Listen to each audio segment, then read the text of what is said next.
여러분 안녕하세요. 상승미소입니다. 지난주 이머징 마켓 위기의 근본 원인에 대해서 제가 공부를 해봤죠. 그리고 그때 말씀드렸던 대로 이머징 마켓이 요새 많이 흔들리죠. 그 최종 타겟으로 하는 나라가 어느 나라인지 오늘 살펴보겠습니다. 그리고 이 방송이 끝나고 3부에는 그러면 이제 이 원달러 환율이죠. 원달러 환율이 오늘도 1120원을 넘어섰는데 원달러 환율로 한국의 부동산 시장의 향후 미래도 충분히 예측해 볼 수 있거든요.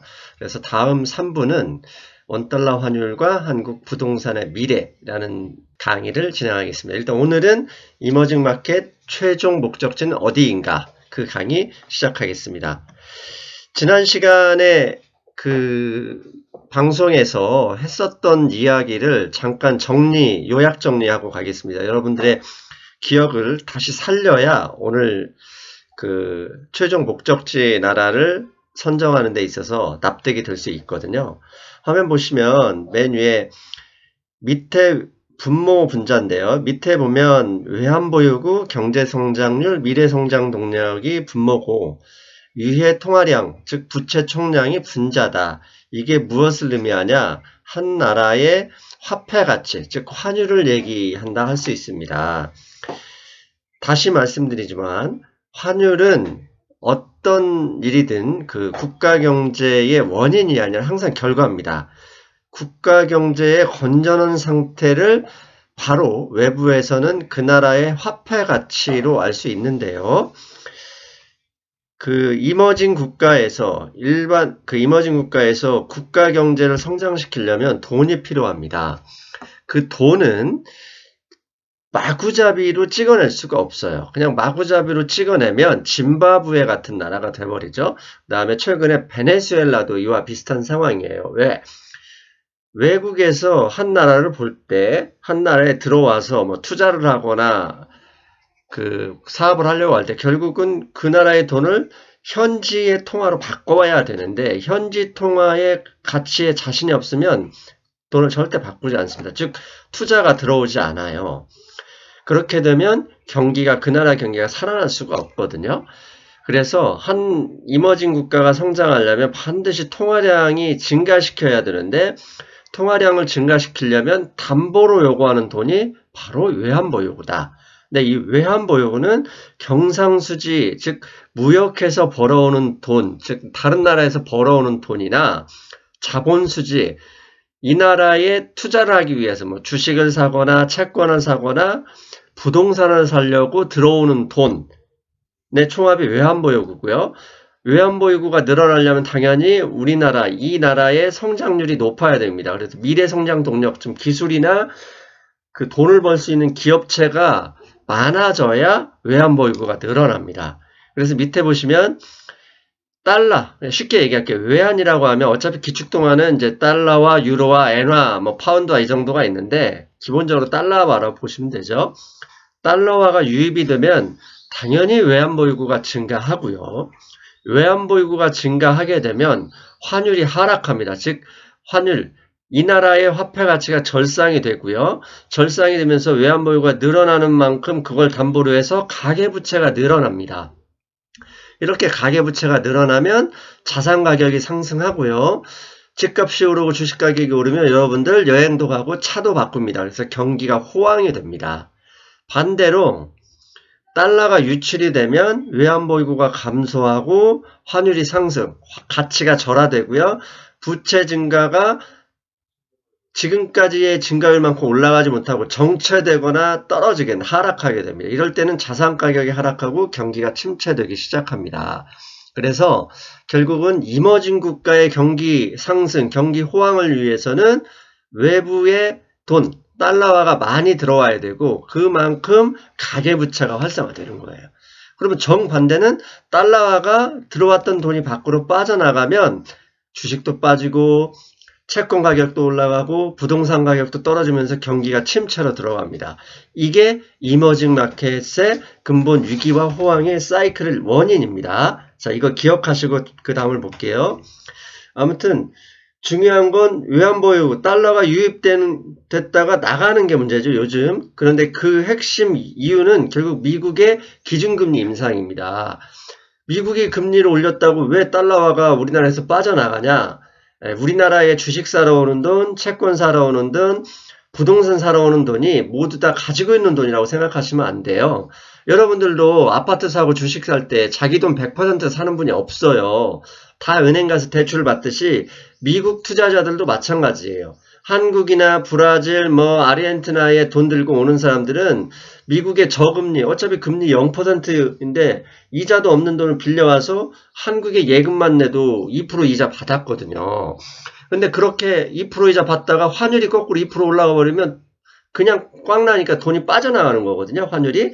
근데 환율이 올라가는 이유는 미국 돈이 빠져가는 거고, 빠져가는 이유는 뭔가 안 좋은 거예요. 경상수지 적자가 나오든 자본수지로 들어온 돈이 빠져나가든.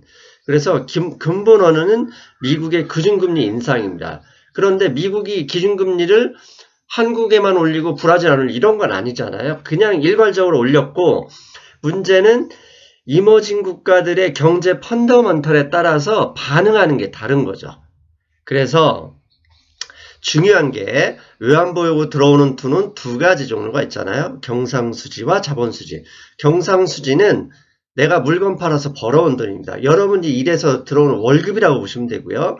자본수지는 대부분 언제 어느 때든 상황만 되면 빠져나갈 수 있는 스팟머니입니다. 주식 투자자금, 채권 투자자금, 부동산 투자자금, 기업 투자자금 이런 돈이에요. 근데 일반적으로 경상수지는 한번 흑자가 나면 다음 달에 바로 마이너스 나는 게 아닙니다. 추세가 있어서 상당히 오랜 구간 지속이 됩니다. 그래서 잘 나가는 나라, 이머징 국가에서 큰 영향 없는 나라들은 경상수지가 계속 몇 년째 지속되는 나라들이고, 반대로 요즘 위기를 겪고 있는 나라들은 경상수지가 적자여서 그 적자분 돈이 부족한 만큼을 자본수지가 계속 플러스해서 메꿔줬던 나라들이고, 미국이 금리 인상을 하면서 자본수지가 채권을 샀던 돈, 부동산을 샀던 돈, 주식을 샀던 돈이 일시에 빠져나가는 것들이에요. 그래서 이머징 국가들의 위기, 이머징 위기를 맞고 있는 국가들의 공통점은 이렇게 네 가지로 정리할 수 있어요. 첫째, 수년간 경상수지 적자였던 나라들이. 즉 물건 팔아서 외국에서 돈을 벌어오지 못하고 오히려 외국으로 돈이 빠져나갔던 거예요. 물건 팔아서. 무역 적자를 기록했던 나라들이죠. 두 번째는 경상수지 적자 부분을 자본수지 흑자를 통해서 외환보유고를 증가시켰던 나라들이에요. 외환보유고는 부동산은 들어온 돈, 먼 돈 들어온 돈 해도 결국은 언젠가지 빠져나갈 수 있는 부채라고 보셔도 맞아요. 세 번째, 이렇게 경상수지 적자를 기록하고 있는 상황에서 자본수지로 그 부족분을 메꾸고 있었는데 미국이 금리 인상하자 뜨거워 하면서 그 나라를 빠져나가고 있었고 그로 인해 환율이 상승하고 있는 나라들이 세 번째 특징이고요.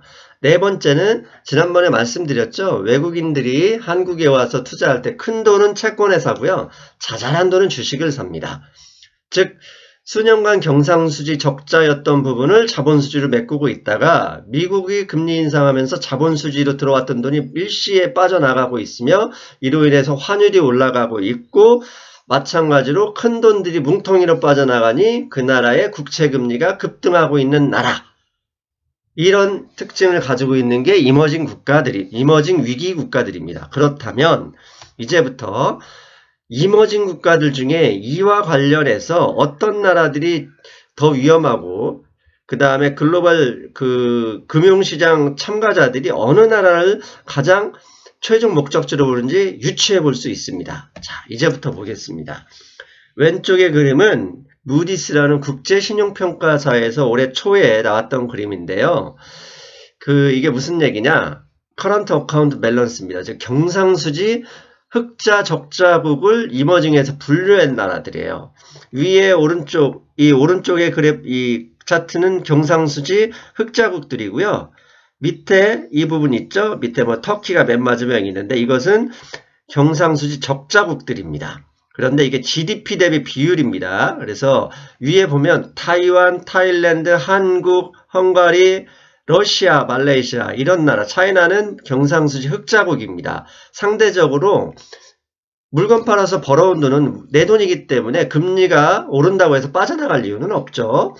그런데 밑에 나라들은 터키, 아르헨티나, 루마니아 등등등등 해서 이런 나라들은 다 경상수지 적자국입니다. 그런데 터키 1등, 아르헨티나 2등인데 중요한 건 이 이머징 국가들의 경제 규모입니다. 오른쪽에 화면 보면 GDP 그 순위가 나와 있는데 1위는 당연히 미국이고요. 쭉 보면 이머징 중에 6위가 인도입니다. 2조 4,500억 달러. 그 다음에 8위가 브라질, 11위가 러시아, 그 밑에 한국이 있습니다. 15위가 인도네시아. 즉 이머징 중에서 인도, 브라질, 러시아, 한국, 인도네시아 이 정도 국가들 중 이들이 이머징에서 위기가 나면 타격이 나름 크다는 얘기예요. 즉 터키나 아르헨티나는 얼마 규모가 되지 않고 밑에 뭐 콜롬비아니 루마니아니 짜잘한 국가들 신경 안 써도 된다는 얘기예요. 왜? 규모가 작다는 얘기는 이들 나라에 달러 같은 많이 들어갈 가능성도 없었거든요. 그래서 항상 고생하는 나라들이죠. 그런데 인도, 브라질, 러시아, 인도네시아 중에 러시아는 경상수지 흑자국이니 상대적으로 위험을 덜 타고 보고 있습니다. 덜 탄다고. 한국도 마찬가지고. 그래서 인도, 브라질, 인도네시아 이 세 나라 중에서 문제가 생기면 세계 금융시장이 크게 흔들립니다. 다시 이제 다른 화면 또 볼게요. 이건 JP모건에서 나왔던 그림인데요. 이게 뭐냐면 오른쪽에 이 마이너스 나면 이것은 커런트 어커 경상수지 적자 비율이고요. 이쪽으로 가면 경상수지 흑자 비율입니다. 그 다음에 위로 갈수록 이제 Y축이죠. Y축의 위로 갈수록 뭐냐 외부 부채 비율이 많은 외부에서 채권을 발행한 게 많은 나라들입니다. 그래서 경상수지 적자이면서 오른쪽이면서 Y축으로 위로 외부 채권 조달한 금액이 많은 나라일수록 오른쪽 붙어 있으면 다 위험한 나라들이죠. 가장 위험한 나라들이 두 군데 있죠. 쌍둥이 아르헨티나, 터키. 그런데 이들 나라들 이미 아르헨티나는 IMF 자금 지원 받고요. 터키는 힘들죠.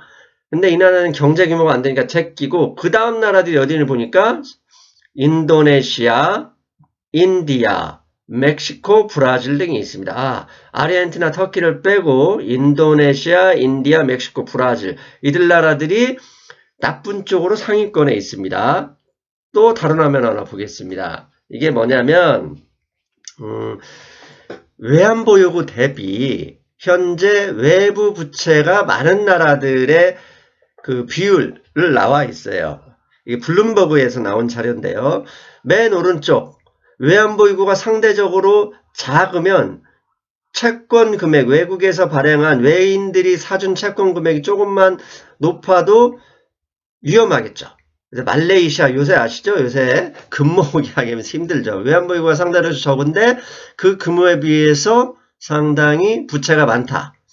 그 다음에 높은 순으로 보면 인도네시아, 인디아, 인도네시아, 베트남, 한국, 중국, 타일랜드, 필리핀 이렇게 있습니다. 자, 그런데 베트남, 한국, 중국, 태국, 필리핀은 경상수지 흑자국들입니다.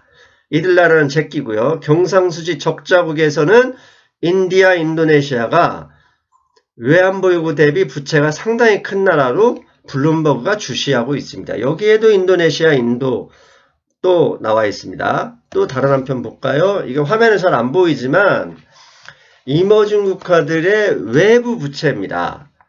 외부 부채, 즉 얼마나 이게 금액이고요. 이게 10억 달러 비율이니까 이게 보면 약 이 봉공은 4천억 달러죠. 그런데 가장 많은 나라들을 보면 다시 1등 인디아, 터키, 인도네시아, 아르헨티나, 말레이시아. 자, 여러분 요새 위기만 나오면 계속 이름이 나오는 나라 아르헨티나 제끼고 터키 제끼고요. 또 보니까 인도, 인도네시아가 상위권에 포진되어 있습니다. 지금 모든 자료에 인도네시아, 인도가 나오고 있습니다. 그런데 이들 나라들이 경제 규모도 크고요.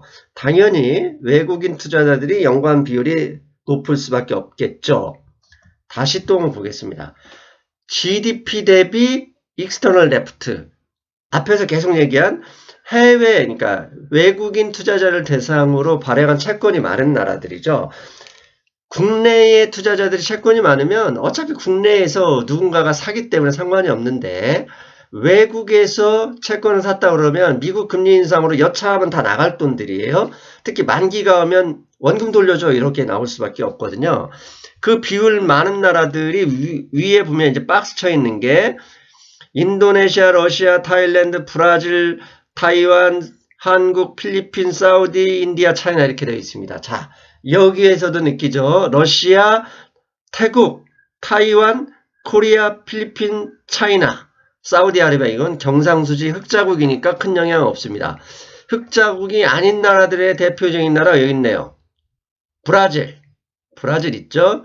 그 다음에 인디아 있습니다. 또 인디아 나왔습니다. 자, 마지막으로 하나 더 보겠습니다. 올해 5월부터 2019년 내년 말까지 아까 계속 말씀드린 채권의 만기 금액이 돌아오는 총 금액부를 나오고 있어요. 차이나 1등, 그 다음에 한국, 러시아 있습니다. 자, 한국, 차이나 이런 나라들은 무역흑자, 경상수지 흑자가 많이 나니까 큰 흔들림이 없습니다. 그런데 경상수지 적자국들은 브라질 위에 있고요. 요즘 브라질이 힘들 수밖에 없어요. 이러니까 멕시코, 아르헨티나 많이 올랐죠, 환율. 그다음 밑에 인도네시아 여기 또 있습니다. 그 밑에 인디아 또 있고요. 터키 이렇게 있습니다. 자, 그러면 결론 내릴 수 있죠. 경제 규모가 큰 나라이면서 현재까지 언급이 되지 않고 숨어있는 나라 중에 두 나라가 어디냐? 인도네시아, 인디아다. 이렇게 말씀드릴 수 있어요. 그렇다면 이머징 마켓, 월가에서 미국 금리 인상을 4번, 앞으로 2번 더 있는데 그걸 최소한 1번으로 막고 QT, 쿼너티브 타이트닝, 양적 완화 축소시키기 위해서는 결국 중국하고 무역 분쟁 때문에 흔들어버리고요. 이탈리아 정권 문제로 흔들어버리고 이머징 또 흔드는데 가장 파괴력 있는 나라가 어디냐? 인도네시아, 인디아. 특히 인디아가 되겠습니다. 그렇다면 이들 나라에서 환율, 외환보유고 국채금리가 어떠고 있는지 살펴보면 알 수 있을 거예요. 정확하게 제 말에 신빙성을 붙일 수 있느냐 없느냐 판단할 수 있겠죠? 보겠습니다. 인디아와 인도와 인도네시아의 경상수지, GDP 대비 경상수지 적자 비율입니다. 자, 왼쪽에 인도 보겠습니다. 2011년부터 현재까지 지속적으로 경상수지는 적자를 보고 있었습니다. 그런데 인도는 이 시기 약 10년 동안 주식시장이나 경기가 되게 활성화되었죠. 왜? 경상수지 이렇게 많이 날수했는데 왜 이렇게 활성화됐느냐? 자본수지가 많이 들어왔던 거죠. 인도네시아 보겠습니다. 인도네시아도 장난 아닙니다. 여기 보시면 GDP 대비 비율 여기 밑에 여기 막대 그래프는 금액이고요. GDP 대비 비율은 2.7, 3.2, 3.1 상당히 많은 수준, 약 최근 10년 동안 경상수지 적자가 지속되고 있었습니다. 우리가 앞에 공부했던 위기국가의 공통점, 첫째 경상수지 적자, 이 둘 나라 최근 10년 동안 계속되고 있었습니다. 두 번째, 이것은 인도네시아의 외환보유고 금액입니다. 외환보유고가 2018년 1월 이후에 이머징들이 지금 거의 어떤 나라는 혼수 상태고요. 상당한 그 영향력을 받고 있는데 1320억 달러 규모의 외환보유고에서 지속적으로 현재 1220억, 약 100억 달러 정도 줄고 있습니다. 그런데 이 수치는 최근 환율 상승까지 보면 더 줄어들고 있을 수 있습니다. 얘기는 무슨 얘기죠? 경상주에서 벌어오는 돈은 없고 주식 사고 채권 샀던 외국인들은 나가고 있다는 얘기예요. 그럼 인도 보겠습니다. 인도의 외환보유고도 거의 비슷하죠. 4월 달을 고점으로 해서 지속적으로 빠지고 있습니다. 인도의 GDP가 2조 5천억 달러 정도 되는데 외환보유고가 4천억 달러다. 적죠. 왜? 한국의 GDP가 1조 6천억 달러 되는데 외환보유고가 거의 4천억이잖아요. GDP가 거의 2배 가까이 차나는데 외환보유고가 한국하고 동일하다. 이 얘기는 외환보유고 금융 인도의 경우는 많지 않다는 걸 얘기합니다. 아무튼 그래도 외환보유고는 줄고 있습니다. 말씀드렸잖아요. 외환보유고가 줄어드는 만큼 들어왔던 분이 투자했던 주식을 파는 거고 부동산을 파는 거고 채권을 파는 겁니다. 그러면 그 나라 경제는 당연히 안 좋겠죠. 마지막으로 아니죠. 마지막은 아니고요. 하나 더 있네. 이게 뭐냐? 환율입니다. 환율. 왼쪽이 인도 루피입니다. 루피 환율, 달러 대비 루피 환율이고 오른쪽이 인도네시아 루피아화. 이름도 비슷합니다. 인도네시아. 환율, 그 화폐 이름까지 비슷한데요. 자, 이게 화면 보세요. 최근 지금 14년, 15년 동안의 환율 차트인데 오늘 새벽 인도의 환율 역사상 최고점을 넘어버렸습니다. 인도 장난 아니죠, 환율이. 인도네시아는 2016년 고점 바로 밑에 있습니다. 아무튼 이 나라들 최근 환율이 어마어마하게 오르고 있습니다. 그렇다면 마지막으로 하나 더 뭘 보자? 채권 금리를 봐야 되겠죠? 왼쪽 인디아 10년 만기 채권이고요. 오른쪽 인도네시아 10년 만기 채권입니다. 예. 7%를 훌쩍 넘어가고 있습니다. 그런데 이게 최근 1년 사이에 6%에서 7.8%까지 거의 그래프 기울기를 이렇게 올리고 있어요. 즉, 우리가 브라질, 아르헨티나, 터키, 이런 나라에 주목하고 있을 때, 금융시장 스마트 머니는 슬금슬금 인도네시아, 인디아를 떠나고 있습니다. 환율이 그걸 보여주고 있고요. 채권 금리를 통해서도 확인할 수 있습니다. 자, 이제 마무리할 시간입니다. 제가 생각할 때 이머징 위구의 최종 종착점은 인디아, 인도네시아입니다. 특히 인디아 같은 경우는 환율이 오늘 새벽 역사상 최고점을 넘어섰기 때문에 언제든지 신문에 나와서 흔들어도 충격을 받을 수밖에 없어요. 왜? GDP 세계 6위잖아요. 만만치 않은 나라거든요. 그리고 서양 헤지펀드들이 해먹기 좋은 나라죠. 그동안 한 번도 손대지 않은 청정지역이니까요. 큰돈이 어쩔 수 없이 한 번은 거덜 내고 갈 수 있는 지역이 인도네시아, 인디아가 되겠습니다. 그렇다면 바로 흔들릴 거냐? 그럴 것 같지는 않습니다. 언제쯤 흔들릴 거냐? 7월, 8월에 FRB 의장이 잭슨 홀하고 의회에서 증언을 예정되어 있는데요. 그때에 미국 금리 함부로 올리면 안 되겠구나. 양적 완화 축소하는 것을 이제 조금 완화한다거나 이런 립 서비스라도 나오게 해주려면 시기에 맞춰서 이 두 나라로 강하게 흔들 수 있습니다. 그런데 그게 7월 20 며칠인가요? 이렇게 되어 있으니 7월 중에는 분명히 한번 나올 거고 7월 중이 아니더라도 언제든지 써먹을 수 있으면 나올 만한 충분한 재료가 되겠습니다. 혹시 인디아, 인도네시아에 투자하고 계신 분들, 인도네시아, 인디아의 화폐를 들고 계신 분들은 위험관리 하시는 게 좋겠습니다. 자, 이상입니다. 안녕!